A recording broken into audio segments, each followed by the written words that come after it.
하나님의 말씀은 예레미야 23장 33절에서 40절의 말씀입니다. 이 백성이나 선자나 제사장이 내게 물어 이르기를 여호와의 엄중한 말씀이 무엇이뇨 하거든 너는 그들에게 대답하기를 엄중한 말씀이 무엇이냐 하느냐 여호와의 말씀에 내가 너희를 버리리라 하셨고 또 여호와의 엄중한 말씀이라 하는 선자에게나 제사장에게나 백성에게는 내가 그 사람과 그 집에 벌하리라 하셨다 하고 너는 또 말하기를 너희는 서로 이웃과 형제에게 묻기를 여호와께서 무엇이라 응답하셨으며 무엇이라 말씀하셨느냐 하고 다시는 여호와의 엄중한 말씀이라 말하지 말라. 각 사람이 말이 자기에게 중벌이 되리니 이는 너희가 사시는 하나님 만군의 여호와 우리 하나님의 말씀을 망령되이 쓰미니라 하고 너는 또 선자에게 말하기를 여호와께서 내게 무엇이라 대답하셨으며 여호와께서 무엇이라 말씀하셨느냐 너희는 여호와의 엄중한 말씀이라 말하도다. 그러므로 여호와께서 가라사대 내가 너에게 보내어 여호와의 엄중한 말씀이라 하지 말라 하였어도 너희가 여호와의 엄중한 말씀이라 하였은즉 내가 너희를 온전히 잊어버리며 내가 너희와 너희 열족에 준 이 성읍을 내 앞에서 내어버려 너희로 영원한 지옥과 잊지 못할 영광 수치를 당케 하리라 하셨다 할지니라. 아멘. 할렐루야. 서로에게 평강의 복을 기원하는 마음으로 샬롬 인사 나누시기 바랍니다. 샬롬. 샬롬. 오늘도 목요 새벽 기도에 잘 나오셨습니다.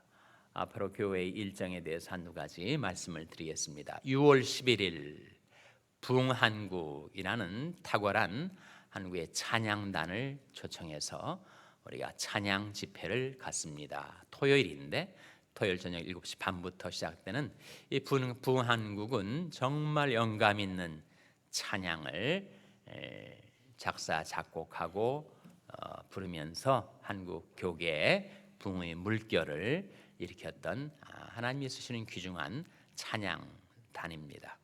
12명의 찬양 단원들이 이 LA 지역에서 벌어지는 한인 세계 선교대회 찬양 인도차 참석했다가 저희 교회를 방문하게 되었어요. 자녀들과 함께 나오셔서 은혜 받으시고 이웃들에게도 집회를 알리시고 초청하시기 바랍니다. 6월 11일 토요일 저녁 7시 반. 또 한 가지는 우리 가을 붕의 일정과 강사가 확정이 되었습니다. 9월 16일부터 18일까지 금토일 3일간 6번의 집회로 강준민 목사님, 예전에 그 동양 선교교회에 계셨다가 지금은 새생명 비전 교회를 시작해서 정말 아름답게 부흥하는 귀한 교회를 목회하시는 강준민 목사님이 오셔서 이번 가을 부흥회를 인도합니다. 9월 16일부터 18일까지 남은 기간 동안에 이번 부흥회를 통해서 우리가 은혜 받고 우리 심령과 삶이 부흥되고 또 우리 이웃 친지들이 하나님 앞으로 돌아올 수 있도록 부흥회를 위해서 기도해 주시기를 바랍니다. 또 한 가지는 바로 우리 교육관 건립의 일입니다. 이 일을 위해서 우리 재단이사회 건축위원회에서 계속 착실하게 단계 일을 진행하고 계신데 이를 위해서 기도해 주시기를 바랍니다. 우리 교육관이 건축이 되고 또 우리 자녀들이 교육 공간이 충분히 확보되어서 하나님 말씀을 배우고 또 은혜 가운데 뛰놀 수 있는 짐을 우리가 준비할 수 있도록 교육관 건립의 일을 위해서 제가 따로 기도 제목을 매일 말씀드리지 않아도 여러분의 마음속에 그 기도 제목을 간직하시고 위하여 기도해 주시기를 바랍니다. 오늘 본 말씀 33절 말씀 다시 한번 같이 읽겠습니다. 33절 말씀 시작. 이 백성이나 선자나 제사장이 내게 물어 이르기를 여호와의 엄중한 말씀이 무엇이뇨 하거든 너는 그들에게 대답하기를 엄중한 말씀이 무엇이냐 하느냐 여호와의 말씀에 내가 너희를 버리리라 하셨고 이게 좀 반복되는 단어가 오늘 본문 내내 계속되고 있습니다. 어떤 표현이죠? 엄중한 말씀, 계속 엄중한 말씀이라는 표현이 나오는데 이 엄중한 말씀이라는 이 표현을 하나님이 쓰시라고 한 겁니까? 쓰지 말라고 하신 겁니까? 쓰지 말라고 하시는 거예요. 왜 쓰지 말라고 하셨을까? 또 쓰는 것이 왜 문제가 되는가? 그런 질문을 우리가 갖게 되지 않습니까? 지금 보시면 다시 한번 33절에 이 백성이나 선지나 제사장이 내게 물어 이르기를 여호와의 엄중한 말씀이 무엇이뇨 하거든 너는 그들에게 대답하기를 엄중한 말씀이 무엇이냐 하느냐 여호와의 말씀에 내가 너희를 버리라 하셨고 또 여호와의 엄중한 말씀이라 하는 선지자에게나 제사장에게나 백성에게는 내가 그 사람과 그 집에 벌하리라 하셨다 하고 36절에도 다시는 여호와의 엄중한 말씀이라 말하지 말라. 계속 엄중한 말씀이라고 그렇게 말하지 말라. 예레미야를 통하여 하나님이 하시는 말씀이에요. 왜 그럴까? 왜 그것이 문제가 되는가?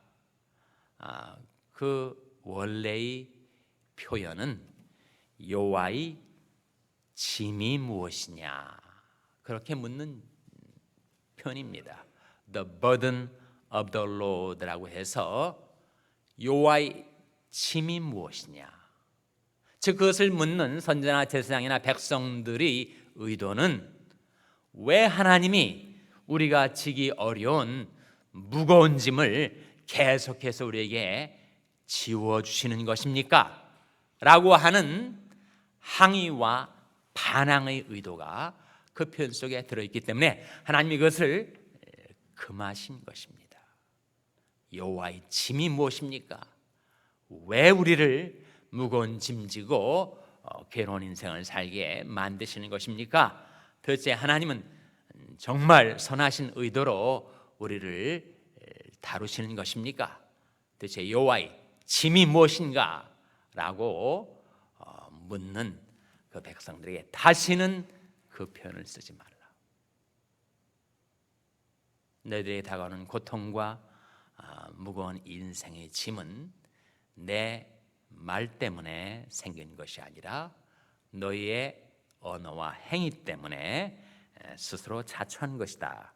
36절에 다시는 여호와의 엄중한 말씀이라 말하지 말라. 각 사람의 말이 자기에게 짐이 될 것이다. 중벌이 될 것이다. 이는 너희가 사시는 하나님 만군의 여호와 우리 하나님의 말씀을 망령되이 씀이니라. 그래서 하나님의 말씀을 자기의 짐과 고통으로 여기는 것 그것은 그릇된 것이다. 잘못된 것이니 그러한 표현을 하나님께서 금하신 것입니다. 우리 언어와 행위는 매우 중요합니다. 하나님은 우리 모든 삶을 상관하시기 때문에 우리 일거수일투족이 하나님 앞에 다 중요하죠. 왜 예루살렘이 멸망하였고 유다가 엎드러졌던가? 그것은 바로 그들이 언어와 행위가 여호와를 거스려서 그 영광의 눈을 촉범하였기 때문이다. 이사야 3장 8절 말씀이죠. 한번 보시기 바랍니다. 유다 패망의 이유를 이사야 3장 8절이 뭐라고 밝혀주고 있는지를 주목해 보시기 바랍니다. 이사야 3장 8절 말씀 찾아서 같이 읽겠습니다. 구약성경 970면입니다. 구약성경 970면. 구약성경 970면 이사야 3장 8절 말씀 우리 한번 같이 읽겠습니다. 이사야 3장 8절 말씀 같이 읽습니다. 시작.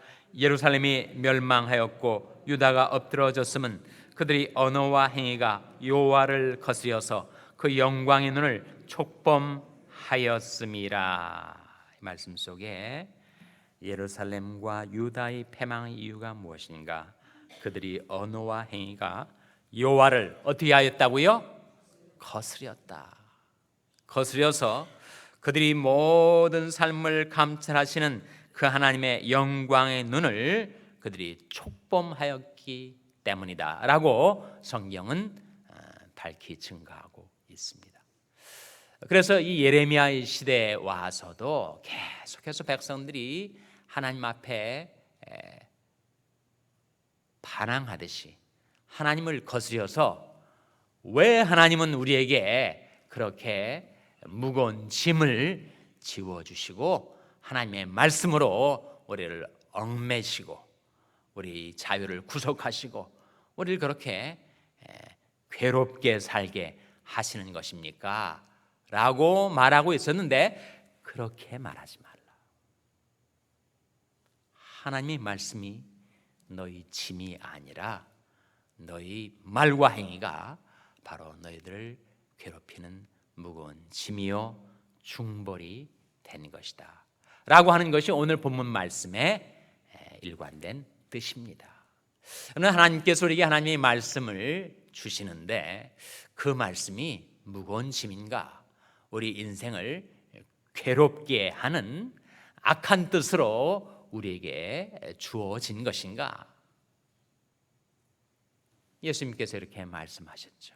수고하고 무거운 짐진 자들아 다 내게로 오라. 거기 짐이 나옵니다. 수고하고 무거운 짐. 이들이 묻고 있었던 여호와의 짐이 무엇이냐라고 물었지만 예수님은 오히려 말씀하시기를 수고하고 무거운 짐진 자들아 다 내게로 와라 말씀하셨을 때 인생이 지고 가는 그 수고하고 무거운 짐은 무슨 짐입니까? 바로 죄의 짐이죠. 죄의 짐. 죄의 무거운 짐을 지고 살아가는 우리 인생들이 주님이 우리를 부르시는 그 초청, 우리를 부르시는 음성에 따라서 회개하고 주님께로 돌아오면 무엇이 우리에게 약속됩니까? 내가 너희를 쉬게 하리라. 나는 마음이 온유하고 겸손하니 나의 멍에를 메고 내게 배우라. 나의 멍에를 메고 내게 배우라. 그 멍에가 뭐예요? 그 멍에가 바로 말씀의 멍에입니다. 이는 내 멍에는 쉽고 내 짐은 가벼움이라. 그 멍에는 쉬운 멍에다. 그리고 내 짐은 가벼움이라고 말씀하세요.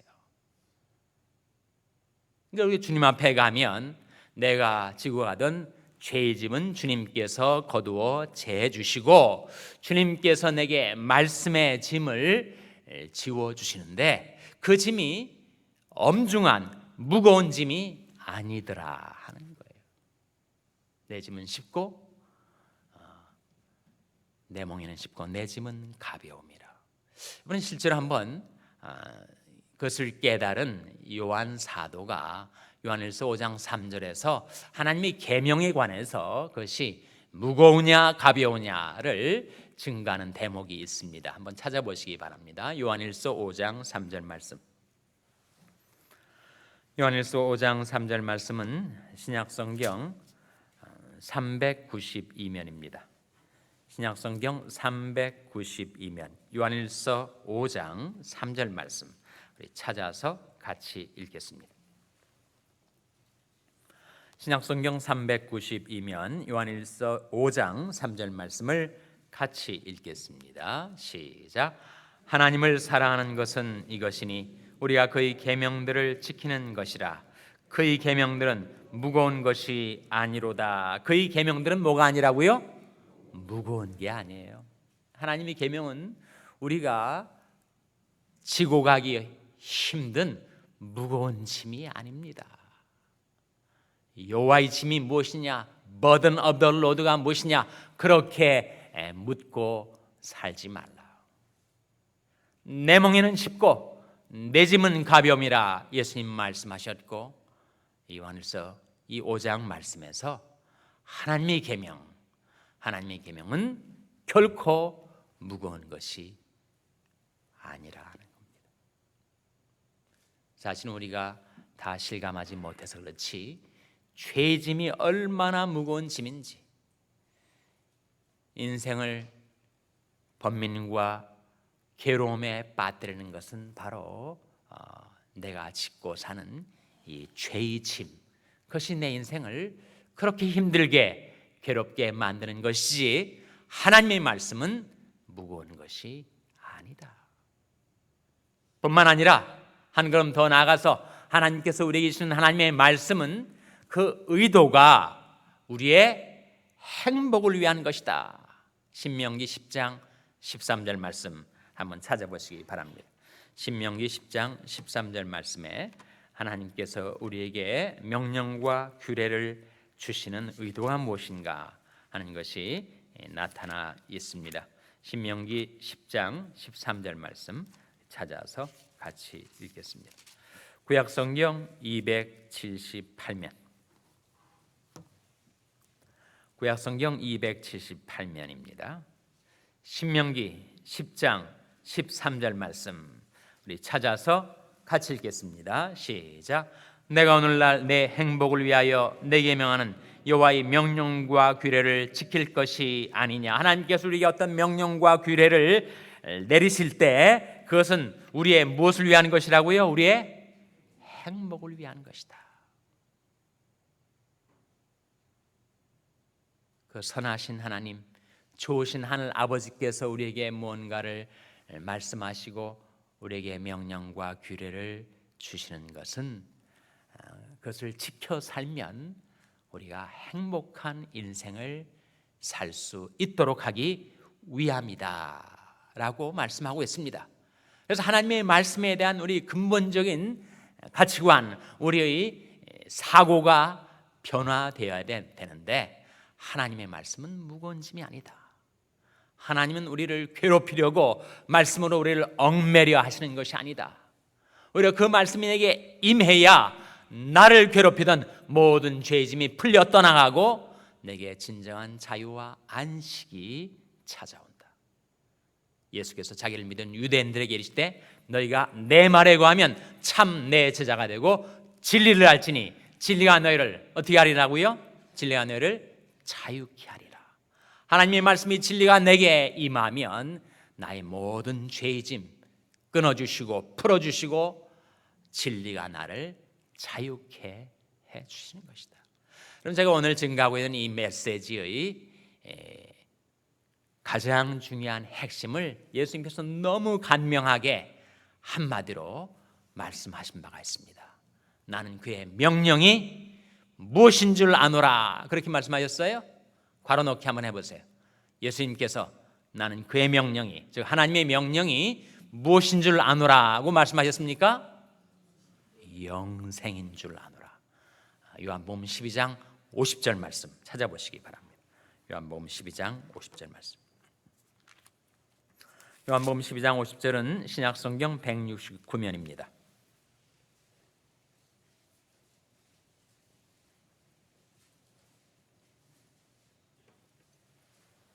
신약성경 169면 요한복음 12장 50절 말씀 우리 찾아서 같이 읽겠습니다. 요한복음 12장 50절 말씀 같이 읽습니다. 시작.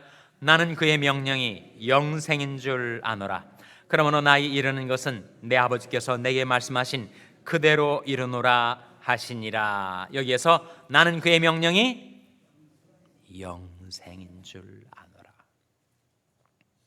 우리가 하나님의 명령을 받들어 살면 우리는 영생을 얻게 됩니다. 죽은 다음에 영원한 천국에서 영생 복락을 누리게 될 뿐만 아니라 이 험한 세상 슬픔과 괴로움 많은 이 세상에 살 동안에도 하나님의 말씀에 순종하며 사는 자는 영생을 맛보며 누리며 살 수 있다 하는 것입니다.